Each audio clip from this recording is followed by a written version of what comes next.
बच्चों, मैं Mrs dean लाल बाग girls inter college से आज सब बच्चों का फिर से मैं स्वागत करती हूँ अपने इस यूट्यूब चैनल पर। और क्लास 10th के लिए मैं प्रकाश के परावर्तन चैप्टर से गोलीय दर्पण आपको मैं पढ़ा चुकी हूँ, लेकिन फिर से थोड़ा सा इसी को लेते हुए मैं परिभाषाओं तक आऊँगी। तो सभी बच्चों को जैसा कि पता है कि गोलीय दर्पण क्या होता है, गोलीय दर्पण के कितने प्रकार होते हैं। गोलीय दर्पण के दो प्रकार होते हैं, अवतल दर्पण, उत्तल दर्पण।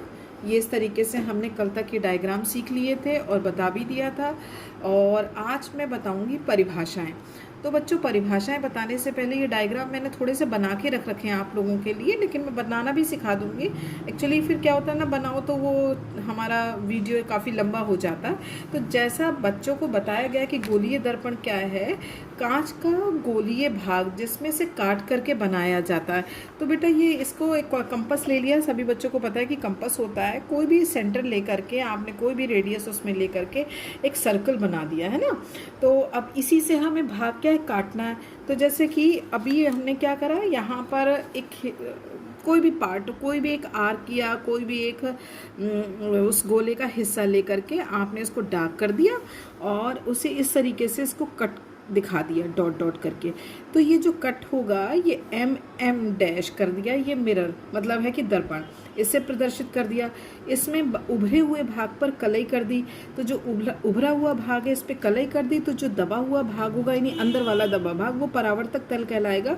तो इस प्रकार का जो ये दर्पण हुआ हमारा, यदि ध्यान दीजिए दर्पण हुआ तो वो ये अवतल दर्पण आपका बन जाएगा। तो अब इसमें जितनी भी अंदर चीज़ें आएंगी वो मैं एक एक करके आपको बताऊंगी। तो मुझे लगता है कि आपको अच्छे से समझ में आया होगा। अब इसी को देखते हुए मैंने देखो आपको अब उत्तल दर्पण बनाना सिखाऊंगी। कोई भी केंद्र लेकर के आपने अपने कंपास में कोई भी रेडियस लेकर के एक सर्कल बना दिया। सर्कल बनाने के बाद क्या करा, कोई भी एक आर्क ले ली, इसको आपने यूँ कट कर दिया इस तरीके से। ठीक, अब ये जहाँ पर कट हुआ, जिस गोलीय भाग का हिस्सा वो आपका क्या हो गया, दर्पण का द्वारक हो गया है ना। अब ये मान लीजिए हिस्सा कट हो गया, देखिए डार्क कर रही हूँ उसको मैं, ताकि बाकी का हिस्से से मतलब नहीं है, क्योंकि हम क्या कहते हैं, गोलीय कोई भी कांच का खोखला भाग, गोलीय भाग है ना, उसको कट करके जो बनाया जाता है। अब ये अंदर वाले भाग में हमने क्या कर दी, पॉलिश यानी कि कलई। जब अंदर वाले भाग में हमने कलई कर दी और बाहर का उभरा हुआ भाग हमारा क्या कहलाएगा, परावर्तक तल।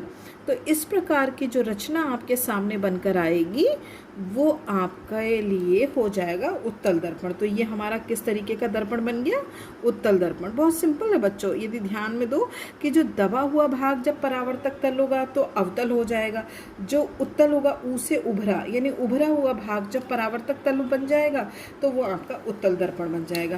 तो जैसा कि बताया कि हमने कोई केंद्र लेकर के एक ही गोला बनाया था, तो जो केंद्र वाला हिस्सा होगा वो आपका क्या कहलाएगा, वक्रता केंद्र। क्या कहलाएगा, वक्रता केंद्र। इसका मतलब है, इसकी परिभाषा बच्चों क्या हो जाएगी कि गोलीय दर्पण, ध्यान से सुनिएगा, गोलीय दर्पण कांच के जिस गोले का भाग होता है उस, देखिए गोलीय दर्पण कांच के जिस गोले का भाग होता है उसके केंद्र को, ये देखिए केंद्र हो गया ना गोलीय दर्पण का ये भाग, इसके केंद्र को वक्रता केंद्र कहते हैं, जिसे सी से प्रदर्शित करते हैं। जैसे किससे प्रदर्शित करते हैं, सी से।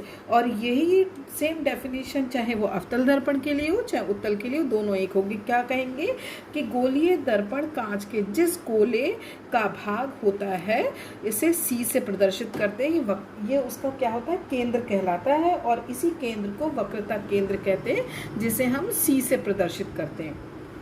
तो पहली आपकी डेफिनेशन क्या क्लियर हो गई, वक्रता केंद्र। मैं पेज नहीं चेंज करूँगी, नहीं तो आपको मुश्किल हो जाएगी समझने में। हम यहाँ पर साइड में लिखते जाएंगे। पहली डेफिनेशन आपकी क्या हो गई, वक्रता केंद्र, जिसे हम लोग किससे प्रदर्शित करते हैं, सी से, सेंटर ऑफ कर्वेचर। नंबर 2 पर आपका आता है दर्पण का ध्रुव। क्या आता है, नंबर 2 पर क्या आता है, दर्पण यानी कि मिरर का ध्रुव। ध्रुव को इंग्लिश में कहते हैं पोल, जिसे हम लोग पी से प्रदर्शित करते हैं।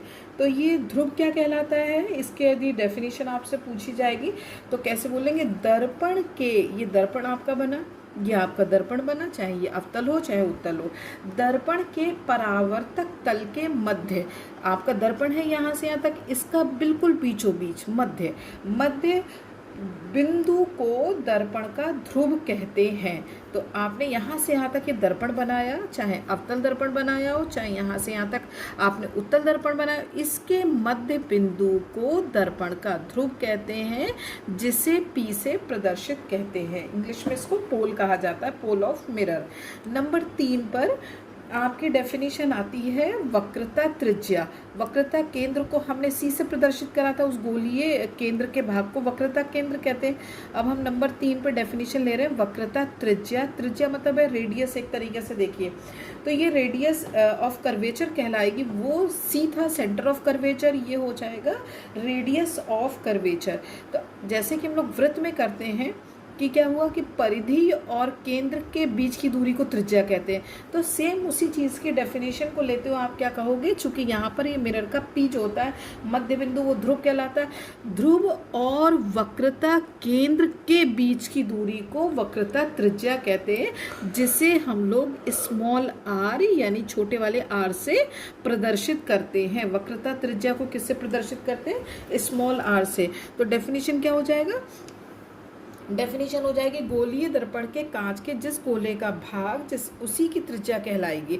और वो त्रिज्या कहाँ से कहाँ तक कहलाएगी, ध्रुव और वक्रता केंद्र के बीच की दूरी को, ध्रुव और वक्रता केंद्र के बीच की दूरी को, इसी को हम लोग क्या कहेंगे, वक्रता त्रिज्या, जिसे स्मॉल आर से प्रदर्शित करते हैं। इसके बाद आता है नंबर 4 पे डेफिनेशन आती है मुख्य अक्ष। मुख्य अक्ष, अब ये मुख्य अक्ष क्या हो गया, वेरी सिंपल, जो आपने P और C को जो मिलाने वाला रेखाखंड था वक्रता त्रिज्या कहलाया था, इसी को हम आगे तक बढ़ाते चले जाएं तो ये पूरा इस दर्पण का क्या हो जाएगा, मुख्य अक्ष हो जाएगा। सिंपल।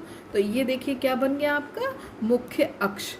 इसकी डेफिनेशन आप किस तरीके से लिख सकते हो, दर्पण के वक्रता केंद्र और ध्रुव के मिलाने वाली रेखा को क्या बोलेंगे, वक्रता केंद्र और ध्रुव के मिलाने वाली रेखा को दर्पण का मुख्य अक्ष कहते हैं। तो अब इसके बाद नेक्स्ट आपकी डेफिनेशन बन जाएगी आपका फोकस। अब ये फोकस क्या है, बच्चे बहुत ध्यान से इस चीज को समझेंगे। अब मैं देखिए टोटल आपने डेफिनेशंस देखी, वक्रता केंद्र यानी गोलीय दर्पण का सेंटर, दर्पण का ध्रुव, दर्पण का ध्रुव क्या हो जाएगा, दर्पण के परावर्तक तल का ये मध्य बिंदु जो द्वारक था ना, एम और M1, सॉरी M और M डैश भी बोल सकते हैं, M और M1 भी बोल सकते हैं। ये जो द्वारक था इसके परावर्तक तल के मध्य बिंदु को ये आपका ध्रुव कहलाया, जिसे P से प्रदर्शित करते हैं। वक्रता केंद्र और ध्रुव के बीच की दूरी को वक्रता त्रिज्या कहते हैं, जिसे R से प्रदर्शित करते हैं। वक्रता त्रिज्या और ध्रुव का जो मिलाने वाली रेखा कहलाएगी वो मुख्य अक्ष कहलाएगी। और अब आता है फोकस। तो फोकस है क्या, इसको थोड़ा सा मैं पूरा डिटेल में ले लूँगी, लेकिन ये टोटल आपके मेन इंपॉर्टेंट 5 डेफिनेशंस हैं जो इन अवतल दर्पण और उत्तल दर्पण में प्रयोग होंगी। यहाँ पर थोड़ा सा मैंने डायग्राम बनाया, हाथ से ही रफली बनाया, लेकिन आप थोड़ा सा कैसे करोगे, वही सेम चीज़ करोगे कि कोई एक केंद्र लेकर के